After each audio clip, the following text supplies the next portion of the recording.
As a possibly presentless holiday season looms, let's hope it doesn't come to that, Matt Stoller is traveling back to 1998 in his latest article for the Big Substack and examining Clinton-era laws that he says we can all thank for our current supply chain problems, the Ocean Shipping Reform Act of 1998. Also known as OSRA, the law passed as part of the wave of deregulatory initiatives under Clinton in the 1990s, which led to the mass consolidation of ocean carriers, terminal operators, and port traffic. According to Stoller, the American fleet thus practically disappeared. U.S. agricultural exporters gradually lost access to shipping. The boom and bust cycle returned, ushering in huge overcapacity problems. And, quote, the small became prey for the big. Here to expand on this is research director at the American Economic Liberties Project and great friend of the show, Matt Stoller. Welcome, Matt. Hey, thanks for having me. And so, Matt, how significant do you think this law was relative to the overall trend in this direction? Like, in other words, if Clinton had vetoed this and the veto had been upheld, what would the world look like? It's a great question. So we used to regulate our transportation industries. This was railroads, trucking, airlines, and shipping. And because there are specific characteristics of those industries which make them really prone to instability. And basically, we've learned this from the 1830s onward with railroads, and then we understood it with a bunch of these industries, particularly when it's really expensive to build a network. So like with ships, it's these big container ships and ports and railroads and whatnot. Anyway, so we had rules that basically stabilized prices and made sure that you had a variety of different types of ships, shipping lines, big ones, small ones, and that they could use a bunch of different ports. So if one port was overloaded, they could go to another. When they got rid of these rules, and there were two laws that did it, but the main one was in the 90s, what happened is basically all the small ocean carrier lines and the medium-sized ones disappeared. It was a merger frenzy. All the American ones disappeared as well. And the remaining firms who were really large formed alliances. So there's three alliances that they're basically cartels that control 80% or more of shipping traffic, and they go to a small number of ports. So the port of LA Long Beach, it's technically two ports, but that's in reality it's just one. They have 40% of the inbound container traffic into the U.S.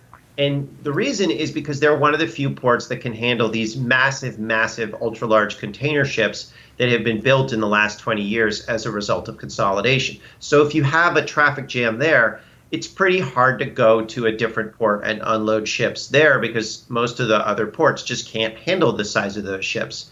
So if we hadn't actually deregulated this industry, if we had kept some of the price stability in place, you would see prices for shipping containers, which dropped dramatically and facilitated globalization. They probably wouldn't have dropped as much, but you would have seen a much more stable shipping space. And today, when you have this kind of massive boom of imports, you would be able to move cargo to different destinations and wouldn't be as overloaded, and you'd have more firms coming into the market with different size boats. If the firms would be less overloaded with using smaller ships, why wouldn't they do that? Wouldn't that be in their best interest? You mean right now? Yeah, or in general.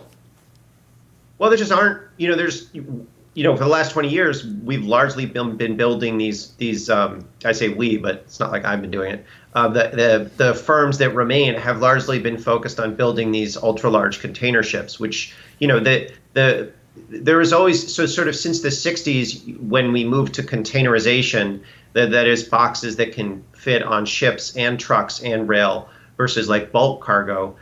The size of ships has increased, but it increased fairly slowly until the Ocean Shipping Reform Act of 98. There were some European changes that were in parallel. And then you saw the explosion of these massive container ships that are just so huge that in some cases, like they can't, we saw the Ever Given that couldn't fit through the Suez. And we've optimized our shipping infrastructure for these ultra large container ships. And there's just not enough small ships or medium-sized ships to carry the kind of cargo that we need. And where you do it, like in the port of in Portland, Maine, they've ramped up. But like they're handling traffic really smoothly because it's much easier to unload smaller ships and medium-sized ships than these big ones. It doesn't create the kind of traffic jams that we're seeing across the infrastructure. It works, but you need scale, and we've optimized for the big ships. We used to optimize for the medium-sized ones and the smaller ones, and we just don't. That's the infrastructure we have now.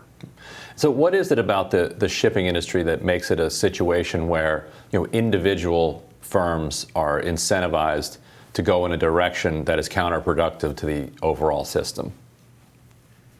Right. So it's like railroads or airlines. Anything where the cost of the network is massive, but then any additional serving the customer with one additional unit is pretty low, right? So building the ship and the ports and the warehouses and all that's really expensive. But once you've built it all, and now you have to pay your loans that you took out to build them.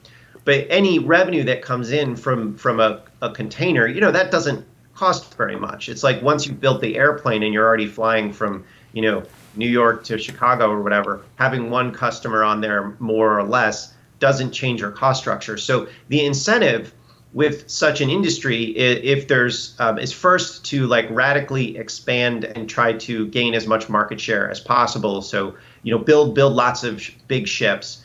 But then once there's lots of big ships in the market, then they all undercut each other because just an additional piece of revenue is always worth it, even if it's lower than your cost of financing. So that's why price stability is so important, making sure that you have either public price setting, so that they can cover both the cost of the journey, which is really not that much, but also the cost of capital. Make sure that they can invest in R&D, repair ships, just kind of maintain stability in the industry. If you don't have that, then you have destructive competition. The weakest firms go bankrupt, and then there's consolidation, and the price setting happens through the emergence of monopolies, and that's what we have now. And real quickly, one other story that you're tracking, Stoller, who's the nominee to head the OCC, Office of Comptroller of the Currency, right, as her hearing, as we speak, she's getting called a communist, connected to her birth, I guess, in right, Kazakhstan, a former Soviet republic, but it seems like they're actually serious about this. That they really think she's some secret communist. How's the hearing going? And you tell us a little bit about whether you think this will move through. Yeah, so the hearing's just about to get started, but there's tremendous hostility from her, mostly by Pat Toomey, who's a Wall Street, probably the strongest fan of Wall Street in the Senate. And she grew up in the Soviet Union, and her academic work was all about how great Lenin was, which if you grow up in a totalitarian country, you have to write about how great Lenin was. That's just the deal, or else they put you in jail, right? So now they're saying your academic work was all about how great Lenin was. And she's like, yeah, it was a totalitarian country. But this is crazy. She was an official in the George W. Bush administration on banking policy. She was a corporate lawyer. She is, I've read a bunch of her work. It's incredibly good, foundational work on why the emergence of the derivatives market. She's a great scholar, and she's an amazing thinker. So the idea that she's just some crazy communist is ridiculous. What's actually happening here is that she knows the business of banking and knows it in detail. And the large banks are, they don't want somebody in there who knows what they're doing. Matt Stoller, we always appreciate having you. Thanks so much. Thanks a lot, guys. We'll be back with more Rising right after this.